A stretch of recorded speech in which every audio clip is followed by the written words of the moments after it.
On the other day, on the way to San Francisco, sitting inside of the airplane, holding this DJI Spark in my hand, then I was wondering, what if I launch this drone right now, take a selfie, while the airplane is moving? What's gonna happen to the drone? Well, first of all, I'll probably get arrested by the air marshal and end up in jail.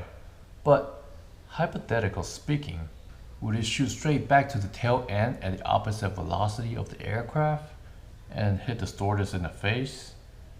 Or would it hover in the same place that it took off from? Well, the first scenario will be very unlikely to happen. According to the fundamental of physics, a moving vehicle is going to carry all the momentum of everything inside towards the same direction. It's like if I toss a cell phone inside a moving car, it won't shoot straight back and hit my face. It will lunge straight down back to my hand due to inertia. So same concept can apply to the drone.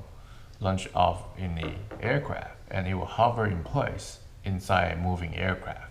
Well, since I can't really back up my claim by conducting this kind of test inside a moving aircraft, I will do this test in a moving SUV vehicle. So now let's head outside and do this test. But wait, here's another important thing I had to do is to wrap the drone with aluminum foil to block out all the satellite signal.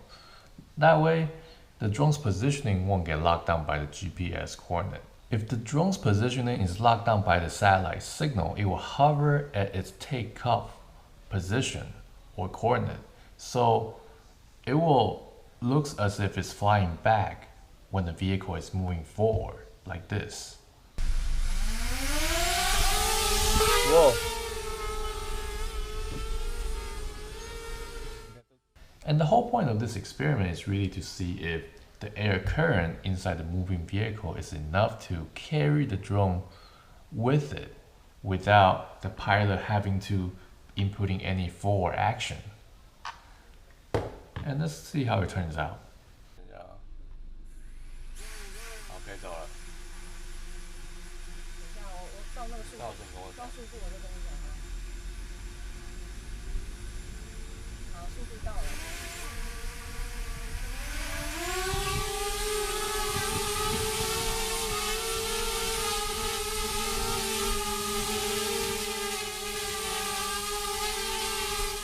As you can see from this shot, my hands are off the forward input and the drone was still hovering in place.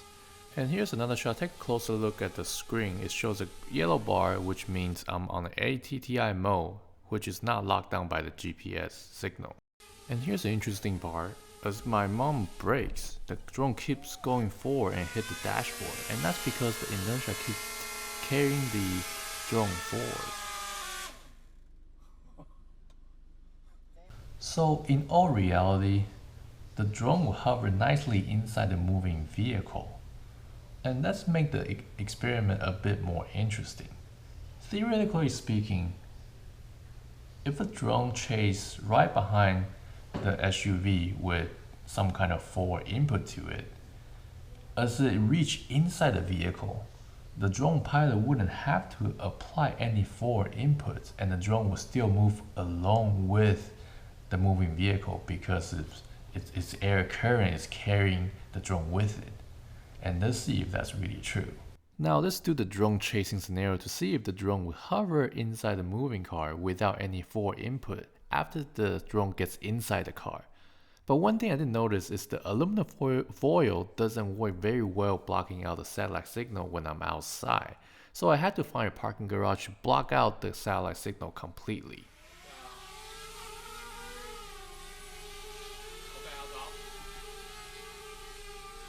Now let the chase begin.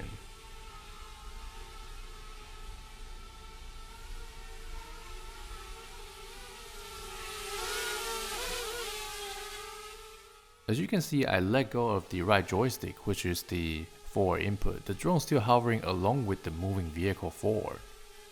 Cool. Now I'm gonna land it.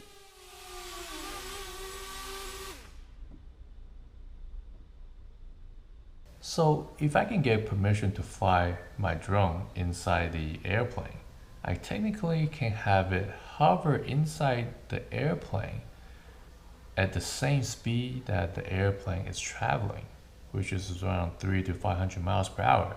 And I may just break the Guinness World Record for having the fastest flying drone. Yeah. Alright guys, if you think this experiment has helped you have more faith in the fundamental of physics, you can give a thumbs up. And if you haven't subscribed, please done so to see my future video. And you can leave a comment below if you have any new ideas on like what kind of tests I should be doing next. Feel free to do so, like now.